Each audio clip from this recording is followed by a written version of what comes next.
My ex-wife's new husband showed up at our Christmas dinner, calling me a broke loser and throwing wine at me. My ex-wife just laughed.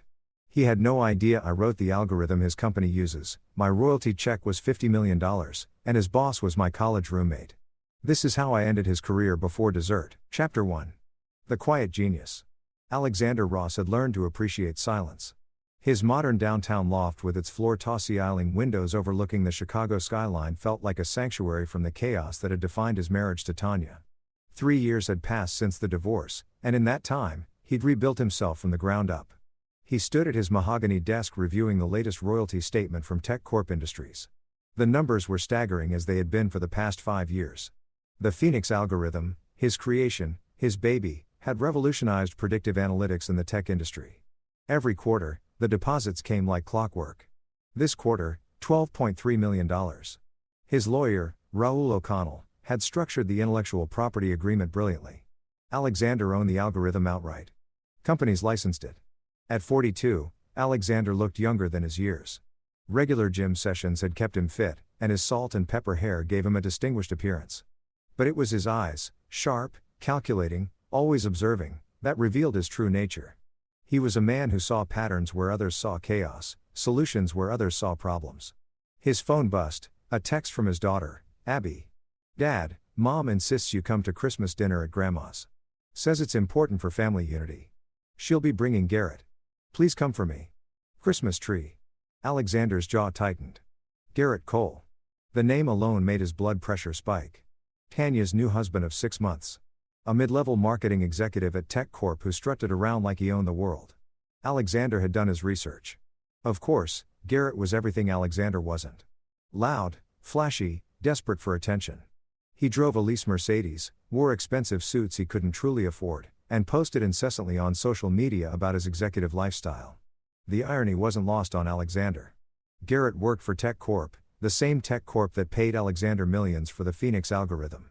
The same algorithm that Garrett's entire department used for their marketing analytics. Garrett had no idea. But there was something else Alexander had discovered during his quiet investigation into his ex-wife's new husband. Garrett had been presenting the algorithm's insights as his own innovative strategies. Internal memos, presentations to the board. All of it painted Garrett as some kind of marketing genius when he was simply reading the outputs Alexander's creation generated. Alexander replied to Abby, "I'll be there, sweetheart. Wouldn't miss it." He walked to his window, watching the December snow fall over the city. The past 3 years hadn't been about bitterness. They'd been about building. While Tanya had monkey-branched from their marriage to Garrett, Alexander had focused on his work, his daughter, and his investments. The Phoenix algorithm had made him wealthy beyond measure, but more importantly, it had given him independence. His mind drifted back to MIT, where he'd met Stuart Collins in their sophomore year. They'd been roommates, best friends, coding partners who pulled countless all-nighters fueled by pizza and energy drinks. Stuart had gone the corporate route, climbing the ladder at Tech Corp until he became CEO 5 years ago.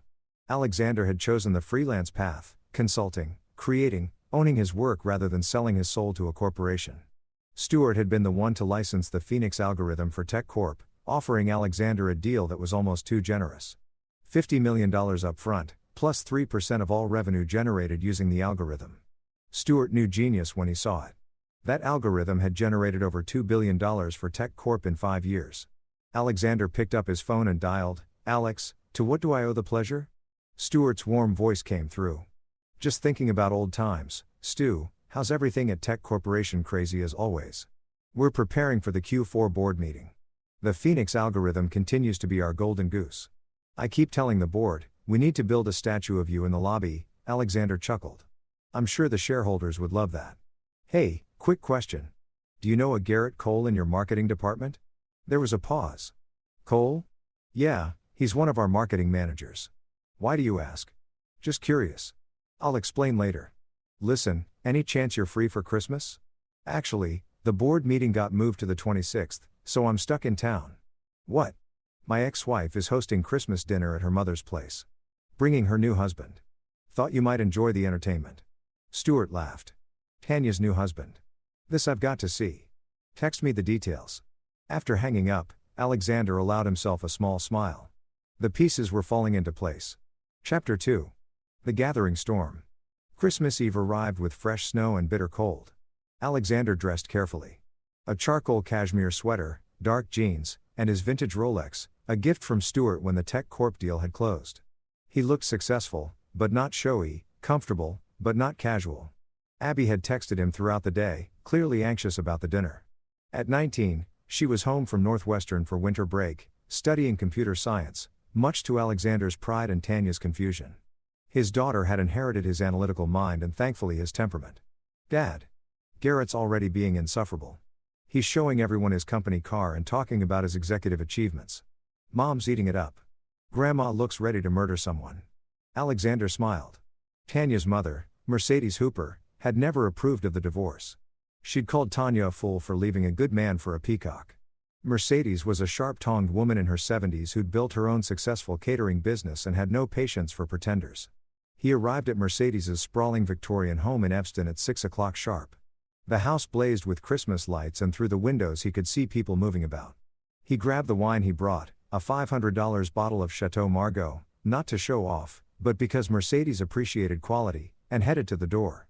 Abby opened it before he could knock, throwing her arms around him. "Thank God you're here. It's been awful." She looked like her mother, but had Alexander's eyes. Observant, intelligent. She wore a simple red dress and had her dark hair pulled back. "That bad?" Alexander murmured. "Worse? Come on." The house was filled with extended family. Mercedes's annual Christmas gathering typically hosted 25 to 30 people. Cousins, aunts, uncles, and friends who become family over the years. The dining room table was already set for a feast. Mercedes spotted him immediately and made her way over, elegant in a green velvet dress. "Alexander." Finally, someone with sense arrives. She kissed his cheek and took the wine. "Chateau Margaux, you spoil me. Only the best for you, Mercedes." "Unlike some people who bring grocery store champagne and expect praise," she said pointedly, her eyes flicking toward the living room where Garrett's booming laugh echoed. Alexander followed her gaze and saw him for the first time in person. Garrett Cole was tall, athletic in a gym rat kind of way with perfectly styled blonde hair and a spray tan that looked orange in the warm lighting. He wore a designer suit that screamed trying too hard and was holding court with several family members, gesturing wildly as he told some story. Tanya stood beside him, laughing at everything he said. She'd changed since the divorce. More makeup, tighter clothes. Her auburn hair dyed a lighter shade. She looked like someone trying to recapture youth rather than aging gracefully. "And then I told the VP, if you want innovation, you got to take risks. They implemented my strategy and boom, 30% increase in Q3. That's what real leadership looks like." Garrett's voice carried across the room. Alexander felt Abby tense beside him. "He's been like this for an hour," she whispered. "Don't worry," Alexander said calmly. "Let him talk." Mercedes squeezed his arm. "Dinner's at 7. Try not to break anything before then." She winked and headed back to the kitchen. Alexander made his rounds, greeting relatives he hadn't seen in months.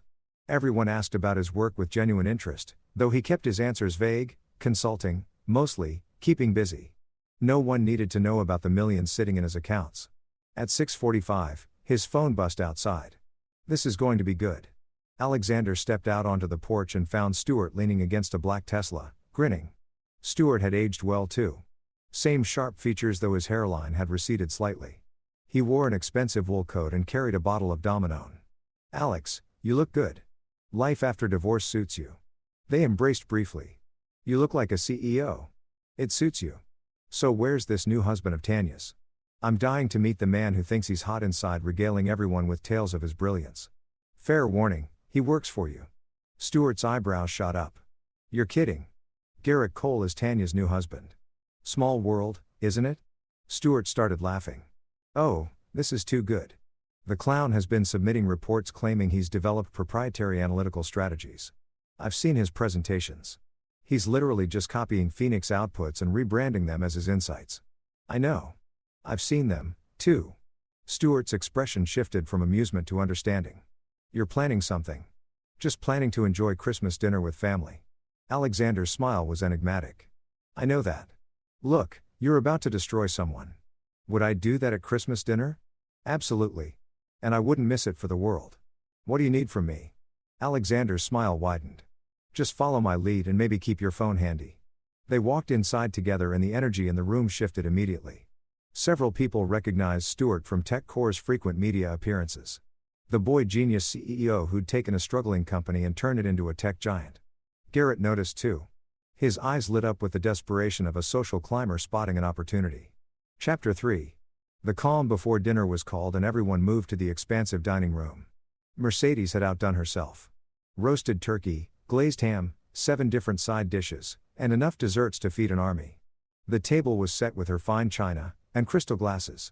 Alexander found himself seated between Abby and Stuart, directly across from Tanya and Garrett. Perfect. Garrett had been trying to get Stuart's attention since they'd arrived, but Stuart had smoothly deflected, staying close to Alexander and catching up. Now trapped at the dinner table, Garrett saw his opportunity. "Mr. Collins, I didn't know you'd be here. I'm Garrett Cole, marketing manager at Tech Corporation. I've been with the company for 3 years. Stuart looked up from his plate, his expression politely neutral. "Garrett? Yes, I've seen your name on some reports." Garrett puffed up like a peacock. "I've been working on some really innovative strategies for our Q4 push. The analytics have been phenomenal. I'd love to discuss them with you sometime. Maybe over golf." "I don't golf," Stuart said flatly, turning back to his conversation with Alexander. Tanya jumped in, her voice sharp. "Garrett's being modest.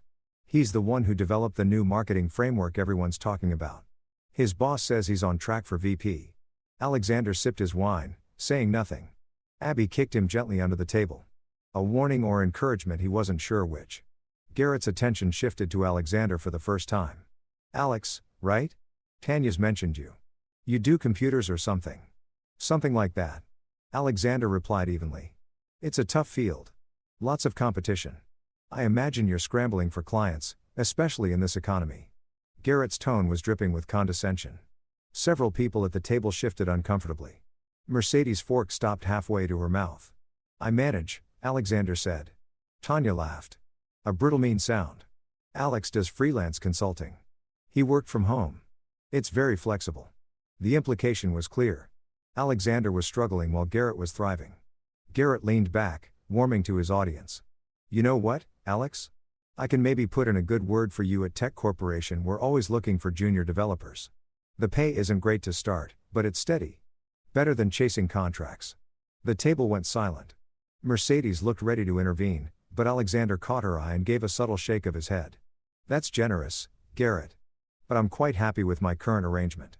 "Pride's a dangerous thing, buddy. You've got to be realistic. I mean, what are you really making from freelancing? 40-50 grand a year? Meanwhile, Tech Corp just gave me a year-end bonus that could buy a car." Garrett smirked. Stuart coughed into his wine. Alexander could see him fighting laughter. Abby spoke up, her voice cold. "Dad's doing just fine, Garrett. Maybe we should talk about something else. I'm just trying to help, sweetie. Your dad's too proud to admit he's struggling. I see it all the time. Guys his age who can't adapt to the changing tech landscape. They get left behind." Tanya placed her hand on Garrett's arm. "Garrett's right. Alexander, you should really consider it. Stable income benefits. Maybe you could finally upgrade from that tiny loft." Alexander's loft was 3,000 square feet of prime downtown real estate worth $2.5 million, but he didn't correct her. Mercedes had heard enough. "Perhaps we should." Garrett interrupted her. No, it's fine. I'm just being honest. Alex seems like a nice enough guy, just stuck in the past. The world's moved on. You need to be aggressive, innovative. That's why I'm succeeding at Tech Corp. I don't just follow orders. I create solutions. I'm a thought leader." Stuart's jaw twitched. Alexander placed a subtle hand on his arm. "A thought leader?" Alexander repeated. "Interesting. Tell me, Garrett, what's your biggest innovation at Tech Corp?" Garrett's chest puffed up again.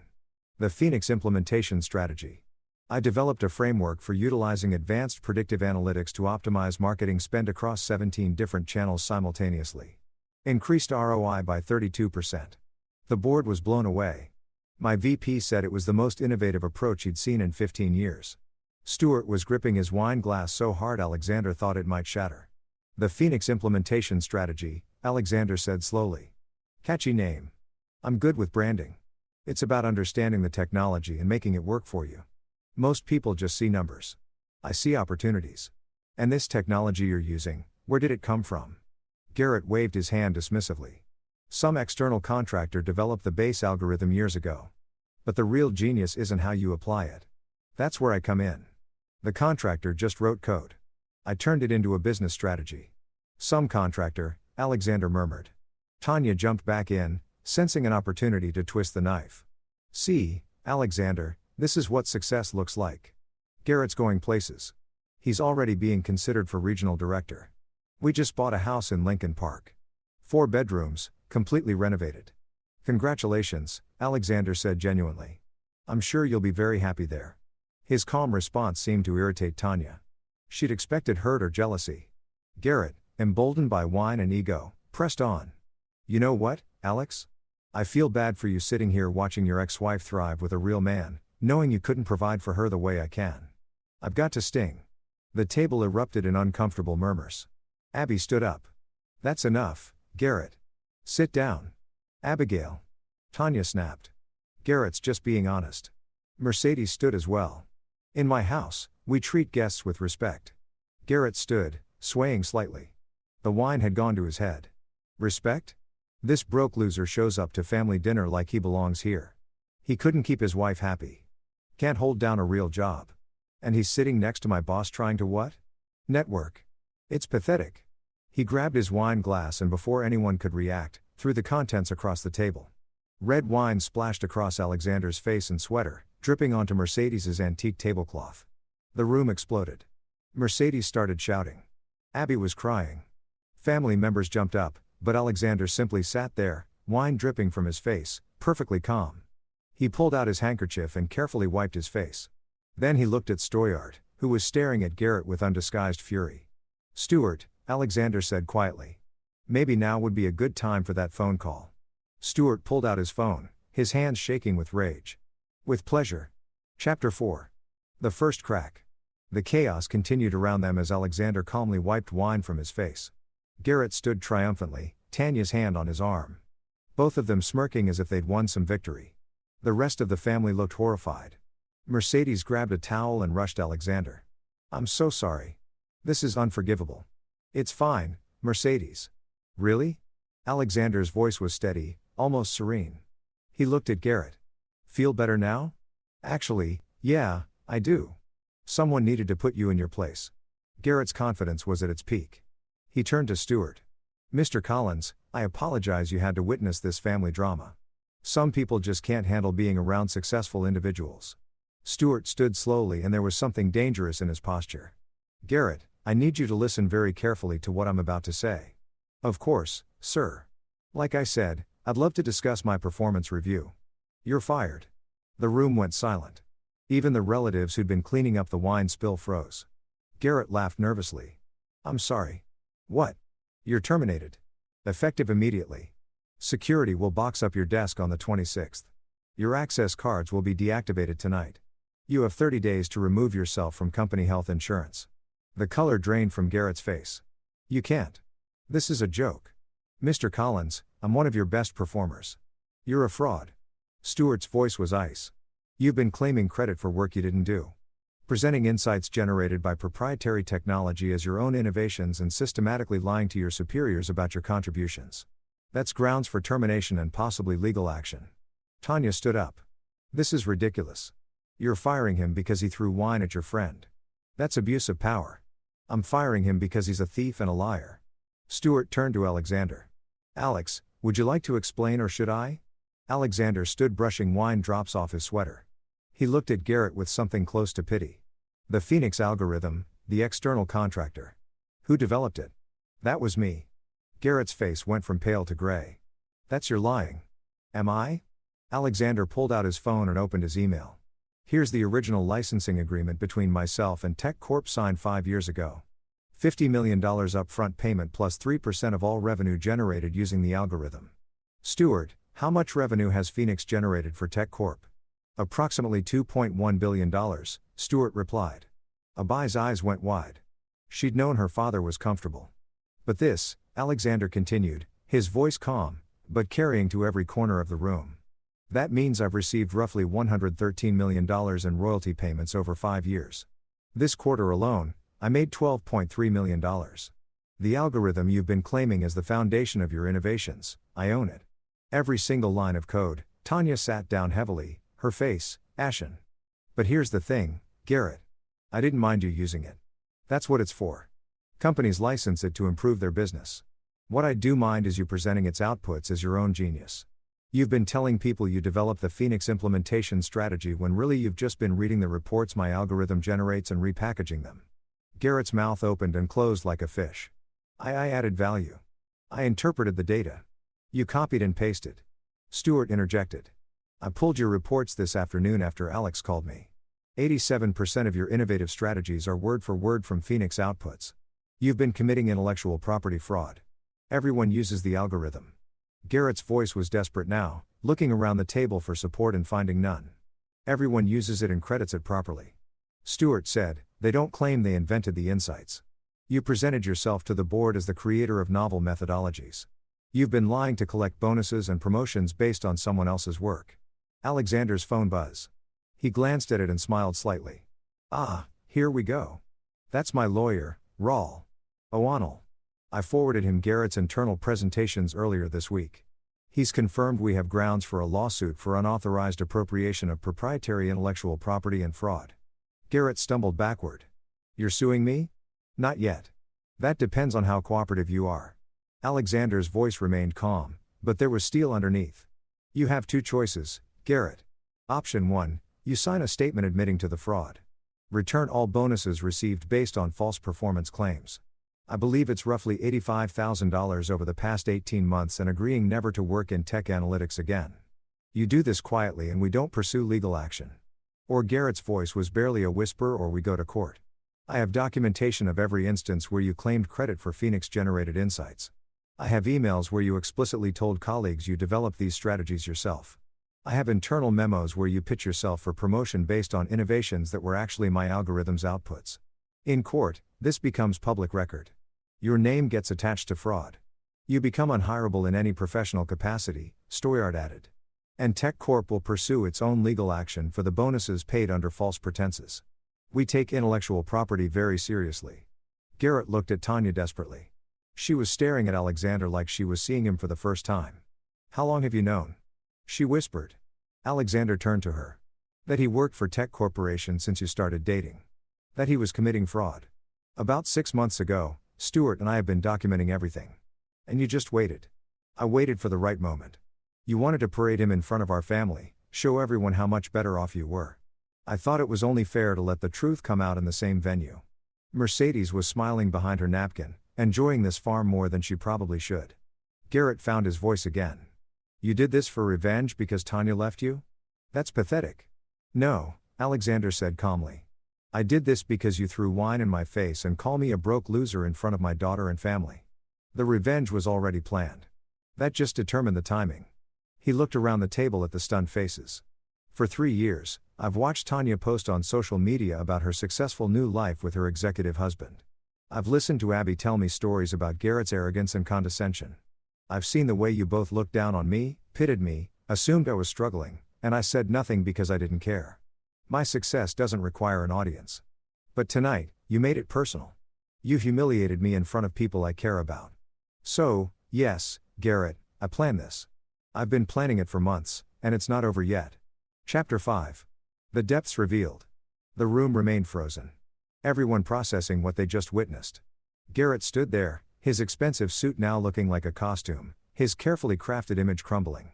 Tanya finally found her voice. You've been rich this whole time. While I was struggling with a mortgage, asking you for help with Abi's tuition, you were sitting on millions. Alexander's expression hardened. I paid Abi's tuition in full all 4 years, plus her housing. I've never missed a single payment to you, Tanya.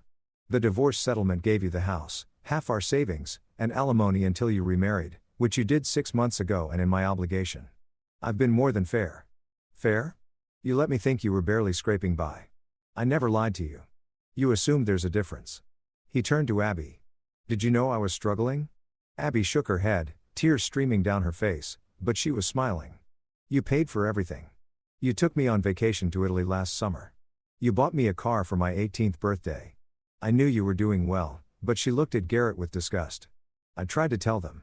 I told Mom you were successful, but she didn't want to hear it because she wanted to believe her own narrative, Mercedes said sharply. That she traded up that Garrett was the better man. Pride is a terrible thing, Tanya. Stuart's phone rang. He looked at the screen and smiled coldly. It's our head of legal. Excuse me. He stepped into the hallway. Garrett seemed to be having trouble breathing. My career? You destroyed my career over wine? No. Alexander corrected. You destroyed your career by being a fraud. I just expedited the timeline. Eventually, someone at Tech Corp would have noticed that your genius strategies dried up the moment the algorithm updated or changed. You were always going to get caught, Garrett. I just made sure it happened in front of the people who needed to see who you really are. He looked at Tanya, and that includes your wife. Tanya's hands were shaking. The house, the mortgage on the new house. Garrett said his promotion would cover it, but now there's no promotion, no job, no bonuses to return. Alexander's voice wasn't cruel, just factual. You overextended based on future earnings that were built on fraud. That's not my problem, Tanya. Stuart returned, and his expression was grim satisfaction. Legal just confirmed something interesting. Garrett, you signed an intellectual property agreement when you joined Tech Corp. It explicitly states that any work product, any innovations, any strategies developed using company resources or proprietary technology must be properly attributed. You violated that agreement systematically. They can't prove. We can't. We've been tracking algorithm usage. Every time someone runs a Phoenix query, it's logged. We match your reports to query timestamps. 93% of the time, you ran a Phoenix analysis within 48 hours of submitting a new strategy. The correlation is undeniable. Garrett sat down heavily, his head in his hands. But Alexander wasn't done. He pulled out a folder from his bag. He brought it knowing this moment would come. There's more, Garrett. I've been very thorough. He slid several photographs across the table. These are from the Tech Corp Leadership Conference in Miami last September. You told Tanya you were at a training seminar. Tanya grabbed the photos, her face going white. They showed Garrett at a beachside bar with a blonde woman kissing her, his hand on her waist. Her name is Fa Haney. She's a sales rep from your Miami branch. You've been seeing her for 7 months since before your wedding to Tanya. Tanya's hand flew to her mouth. You said that conference was mandatory, that spouses couldn't attend. Garrett's head snapped up. You had me investigated. You had me followed. I hired a discreet investigator. Yes. Once I knew you were committing fraud at Tech Corp, I wanted to know what else you were lying about. Turns out quite a lot. Alexander pulled out more documents. You're also underwater on your Mercedes lease. You're 3 months behind on payments. Your credit score is $580. You have $67,000 in credit card debt. Most of it from trying to maintain the appearance of success.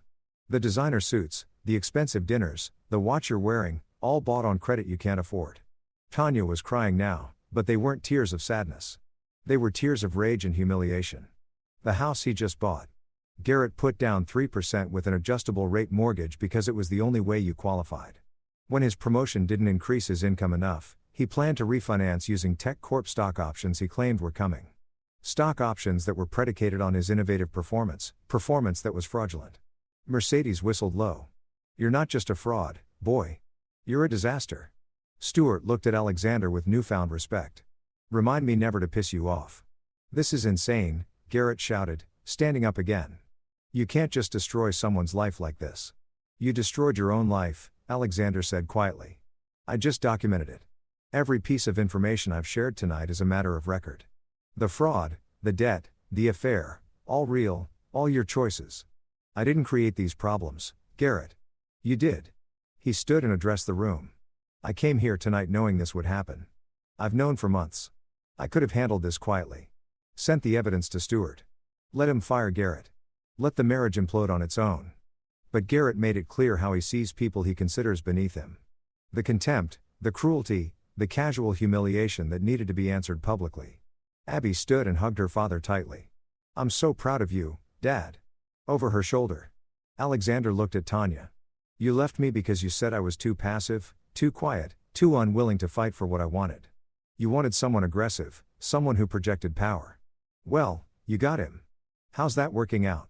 Tanya couldn't speak. She'd just stare at the photos of Garrett with another woman, her world collapsing. Chapter 6. The Choice. Stuart cleared his throat. Garrett, I need your decision.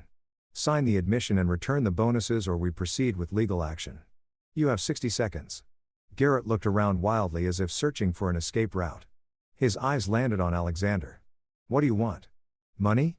I don't have it, but I can get it. I don't want any money, Garrett. I want you to understand consequences. You spent your entire adult life taking credit for other people's work, lying to get ahead, projecting confidence without substance. And it worked until tonight. This is what happens when the truth catches up. Please. Garrett's voice broke. I made mistakes. Okay. I shouldn't have said those things. Shouldn't have thrown the wine. I'm sorry. Are you sorry you did it? Or sorry you got caught? Alexander's voice was gentle, almost kind, which somehow made it worse. Gar had no answer. Stuart held out a tablet with a document on screen. This is the admission. It states that you knowingly claimed credit for insights generated by licensed proprietary technology, that you misrepresented your contributions to Tech Corp leadership, and that you agree to return all performance bonuses received based on these false claims. Sign it and we handle this internally. Refuse, and it becomes a matter for the courts. 30 seconds, Stuart added. Garrett's hand trembled as he took the tablet. He looked at Tanya, who was still staring at the photos of his affair, tears streaming down her face. He looked at the family members watching with expressions ranging from pity to satisfaction. He looked at Alexander, standing there calm and collected. The man he called a broke loser, now revealed as a multimillionaire who'd orchestrated his complete destruction. I'll sign, he whispered. Louder, Stuart said. I'll sign. Garrett's voice was stronger now, defeated, but clear. He scrolled his signature on the screen and handed the tablet back. Stuart forwarded the document immediately. Done. TechCorp legal team has it. You'll receive official termination papers and a repayment schedule within 48 hours. Garrett slumped back into his chair broken. But Alexander still wasn't finished. He turned to Tanya. I want you to understand something. I didn't do this to get back at you for leaving. People fall out of love. Marriages end. I was hurt, but I moved on. I did this because of how you've treated me since the divorce. The social media posts mocking my simple life. The comments to Abby about how I couldn't provide for her the way Garrett could. The pitying looks at school functions when you'd show up in designer clothes while I wore jeans and a sweater. Tanya's voice was hoarse. You were always so quiet about money. I thought you thought what you wanted to think. You needed to believe you'd made the right choice in leaving. So, you constructed a narrative where I was struggling and Garrett was thriving. But you never actually asked, Tanya. Not once in 3 years did you ask how I was really doing. Mercedes stood and started clearing dishes, signaling that the dinner portion of the evening was effectively over. Family members began helping, glad for something to do with their hands. While processing the drama, Alexander pulled Abby aside. I'm sorry you had to see this. Don't be. She wiped her eyes. I'm glad it happened. Garrett's been horrible to you for months, and Mom just encouraged it.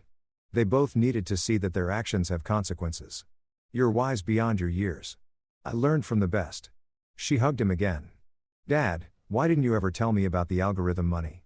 Because I wanted you to understand the value of education and hard work on its own merits, not because of what it might earn you. Money is a tool, Abby, not an identity. Garrett made money his identity, and look what happened when it was taken away. He collapsed. I wanted you to build yourself on something more solid. Stuart joined them. That was the most savage thing I've ever witnessed, and I've been in hostile boardroom takeovers. Remind me to send you a fruit basket. Alexander smiled. It wasn't about being savage. It was about being thorough. Is there anything else? Stuart asked. Any other revelations coming? One more thing, Alexander said, looking toward the living room where Garrett and Tanya were having a hushed, furious argument. But that's between them now. My work here is done. Chapter 7. The Reckoning. The argument between Garrett and Tanya had moved to Mercedes's front porch. Their raised voices carrying through the cold December air. Through the window, Alexander could see them. Garrett gesturing wildly, Tanya crying and shouting, both of them unraveling. Inside, Mercedes was serving dessert to those who remained, though the festive mood had long since evaporated. Most of the extended family had found excuses to leave early, uncomfortable with the confrontation they'd witnessed. Stuart pulled Alexander aside near the fireplace. I have to know. Was the affair really just something you discovered? Or did you set that up, too? Alexander's expression gave nothing away. Garrett set that up himself. I just documented it. But the investigator was in Miami specifically during that conference. I had reason to suspect Garrett's business trips weren't entirely business. The investigator confirmed it. If there'd been no affair, I wouldn't have manufactured one. Stuart shook his head in admiration. You've changed, Alex. The guy I knew at MIT would have just walked away from this whole situation. The guy you knew at MIT didn't have a daughter watching him. Abby needed to see that quiet doesn't mean weak. That being smart and patient is more powerful than being loud and aggressive. Well, mission accomplished. That girl looks at you like you hung the moon. Stuart paused. What happens now with Garrett? I mean, the repayment schedule for the bonuses is going to bury him, especially without a job. That's between him and Tech Core legal team. Though I imagine bankruptcy is in his future in the algorithm fraud lawsuit. I meant what I said. If he cooperates, we won't pursue it. I have no interest in destroying him beyond what he's already done to himself. But I needed the threat to be real for him to sign that admission. The front door opened and Garrett stumbled back in. His face red and blotchy. Tanya followed, her makeup ruined by tears. They looked like they'd aged 10 years in the past hour. Garrett walked directly to Alexander. For a moment, Stuart tensed, ready to intervene if things got physical. But Garrett just stood there, deflated. I need to know, Garrett said quietly. If I hadn't thrown the wine, if I hadn't said those things, would you still have done this? Alexander considered the question eventually, but it would have been private. I would have sent the evidence to Stuart. Let him handle the termination and let your marriage implode naturally when Tanya discovered the affair and the death. Tonight's public revelation, that was because you made it personal. I was drunk. I got carried away. You were cruel. There's a difference. Alcohol doesn't create malice. It reveals it. Alexander's voice wasn't angry, just tired. You could have ignored me tonight, Garrett. I was prepared to sit quietly through dinner, exchange pleasantries, and leave. But you needed to assert dominance to humiliate someone you saw as weak. That was your choice. Tanya stepped forward. Alexander, I don't know what to say. Then don't say anything. We're done, Tanya. This chapter of our lives is closed. The house. We can't afford the mortgage without Garrett's income. The payments are $8,000 a month. Then sell it. Downsize. File for bankruptcy if you need to. Those are your problems now, not mine. Mercedes appeared with coffee. Her timing impeccable. Tanya. Garrett. I think it's time you left. This is still Christmas, and some of us would like to salvage what's left of the evening. Garrett looked like he wanted to say something more, but Tanya grabbed his arm and pulled him toward the door. As they left, Alexander heard Tanya's voice crack. The picture's Garrett. Who is she? How long? The door closed behind them and the house seemed to exhale. Abby appeared at Alexander's side carrying 2 cups of coffee. Is it weird that I feel bad for her? No, that means you have empathy. That's a good thing. But she was so mean to you. They both were. People are complicated, sweetheart. Your mother made choices based on what she thought would make her happy. She was wrong, but that doesn't mean she deserves to suffer forever. Natural consequences are enough. Mercedes sat down across from them. Stuart joining her. Alexander, that was the most dramatic Christmas dinner I've hosted in 47 years. I'm not sure whether to thank you or ban you from future gatherings. I'll accept either, Alexander said with a slight smile. What really gets me, Mercedes continued, is that you've been quietly successful all this time, never bragging, never correcting Tanya's assumptions. Why? Because my success isn't defined by other people's perception of it. I know what I've built, what I've accomplished. I don't need validation from anyone, especially not from people who chose to leave my life. Stuart raised his coffee cup to Alexander Ross, the quietest badass I've ever known. They toasted with coffee cups while snow continued to fall outside. Chapter 8, The Fallout. The week between Christmas and New Year's was a blur of consequences for Garrett and Tanya that Alexander watched from comfortable distance. He didn't actively pursue updates, but information found its way to him regardless. On December 27th, Abby called him. Dad, Mom's moving out of the new house. They listed it for sale yesterday. She's devastated. How are you handling all of this? Honestly, I'm relieved. Garrett was always terrible to her, too. She just couldn't see it. He controlled everything. What she wore, who she talked to, where she spent money. Now that the facade is gone, maybe she'll remember who she used to be. That's a mature perspective. I learned from the best. Abby paused. Dad, can I ask you something? The algorithm. How did you create it? Alexander smiled. He'd been wondering when she'd asked. It's complex, but the core concept is pattern recognition across seemingly unrelated datasets. Most analytics tools look at historical data linearly. Phoenix looks at it dimensionally. It identifies patterns that humans miss because we can't process information in that many dimensions simultaneously. Could you teach me? You want to learn algorithm development? I want to learn from you. The technical stuff I can get, Northwestern, but understanding how to think about problems the way you do, that's something special. Alexander felt warmth spread through his chest. I'd love that. Why don't you come to the loft tomorrow? I'll show you the original code. Really? The original Phoenix code? Why not? You're my daughter. Who else would I pass that knowledge to? After hanging up, Alexander walked to his window, looking out at the Chicago skyline. His phone buzzed with a message from Stuart. Board meeting today presenting the Garrett Cole situation. Thought you should know. 3 other employees came forward after his termination. You've been taking credit for their work, too. You didn't just catch a fraud. You exposed a systemic problem. Thank you. Alexander didn't reply immediately. Instead, he thought about the path that had led him here. 20 years ago, he'd been a kid at MIT with big dreams and bigger algorithms. He created Phoenix because he saw a problem that needed solving, not for fame or fortune. When Stuart had offered the licensing deal, Alexander had almost turned it down. The money seemed obscene for just doing what he loved. But his lawyer, Raoul, had been insistent. You created something valuable. You deserve to be compensated for that value. So, he'd signed. And his life had changed in ways he never anticipated. The divorce from Tanya had hurt. There was no denying that. But in hindsight, it had freed him. Freed him from constantly explaining himself, from justifying his quiet nature, from feeling like he was never quite enough. He'd build a life on his terms, answerable to no one. His phone rang. Unknown number. He almost didn't answer, but curiosity won. Mr. Ross, this is Robert Frost from the Wall Street Journal. I'm working on a story about intellectual property fraud in the tech sector, and Garrett Cole's case came across my desk. Would you be willing to comment? No comment, Alexander said immediately. I understand you're the creator of the Phoenix algorithm and that Mr. Cole systematically misrepresented your work as his own innovations. This is a bigger story than one man's fraud. It's about how companies protect intellectual property and credit their innovators. Mr. Frost, I appreciate what you're trying to do, but I'm not interested in public attention. The matter has been resolved privately. With all due respect, sir, TechCorp's filing suggests they're pursuing similar cases against other employees. Your algorithm has generated billions in value. People should know who created it. Alexander paused. If you write this story, you do it without my participation. I won't confirm or deny anything. Won't provide quotes or interviews. My work speaks for itself. Fair enough. But for what it's worth, Mr. Ross, the tech community should know your name. You've revolutionized predictive analytics, and you've done it while remaining completely under the radar. That's impressive. After the call ended, Alexander sat and thought. Fame had never been his goal. But Abby was right. There was value in people understanding that quiet competence could be more powerful than loud bravado. 3 days later, the Wall Street Journal article published. The headline read, "The Algorithm Genius You've Never Heard of.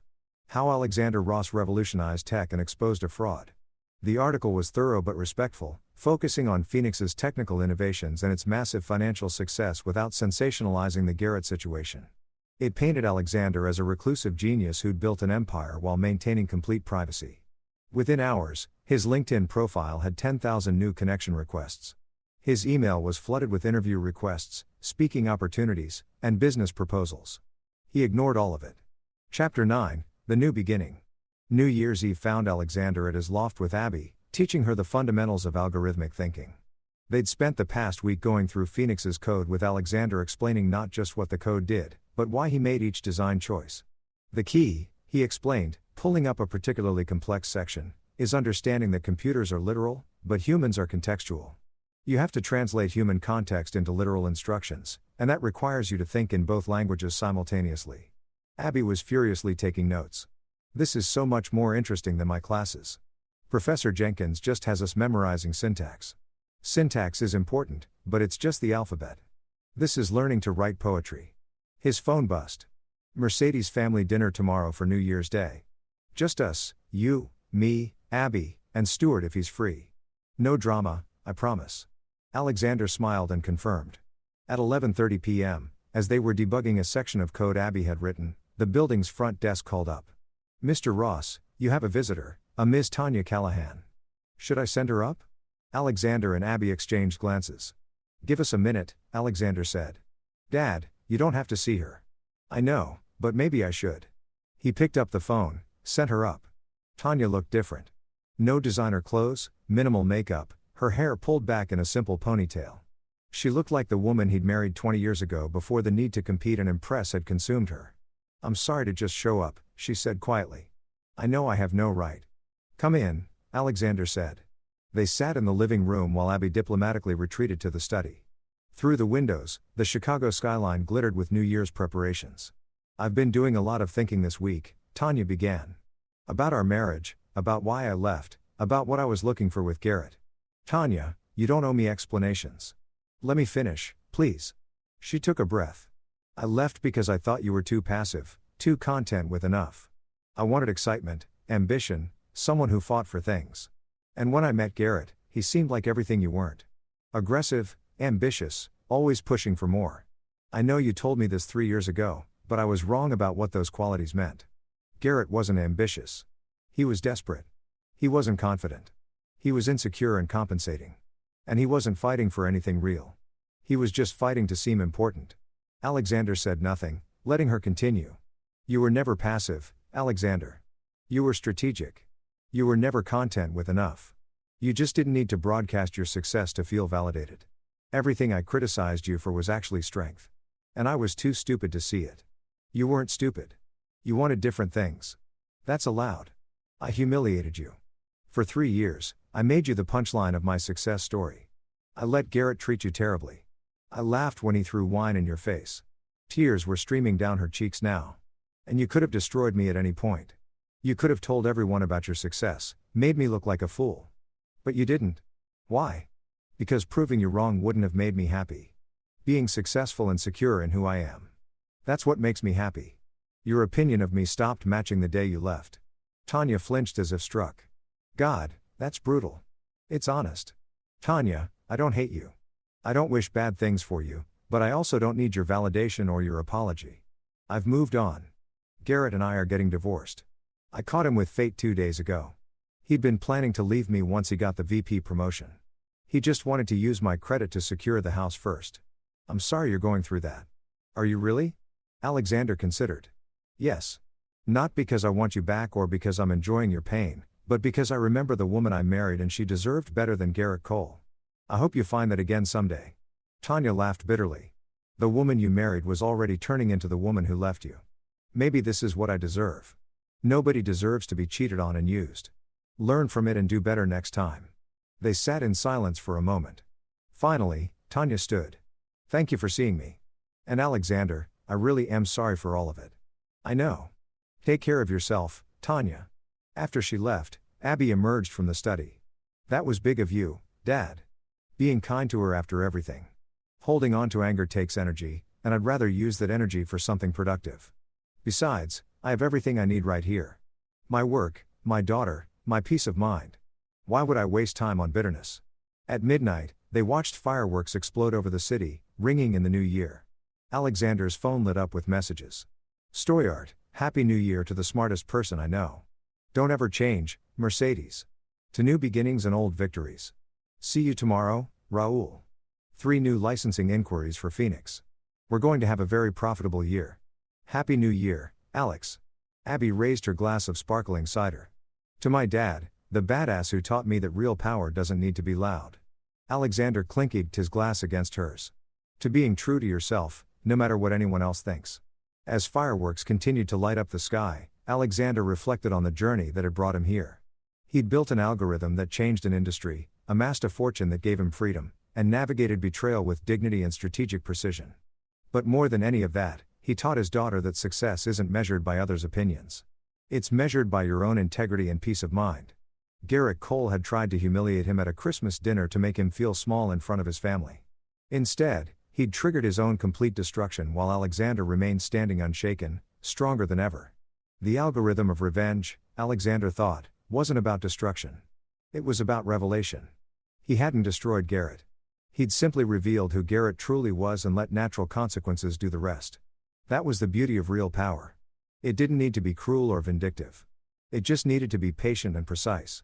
As the last fireworks faded, Alexander looked at his daughter, brilliant, kind, learning to code with the same passion he'd had at her age, and realized that this was his real victory. Not the money, not the satisfaction of watching Garrett fall, but this moment right here, passing on knowledge, building something that would outlast him, showing Abby that quiet strength could move mountains. The Phoenix algorithm had revolutionized an industry. But the greatest algorithm Alexander Ross had ever created was the one for living well. Stay true to yourself. Build on solid foundations. Let your work speak for itself and remember that revenge is best served with patience and precision.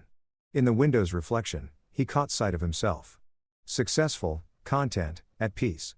Garrett had called him a broke loser. Tanya had pitied him. They'd both been so wrong.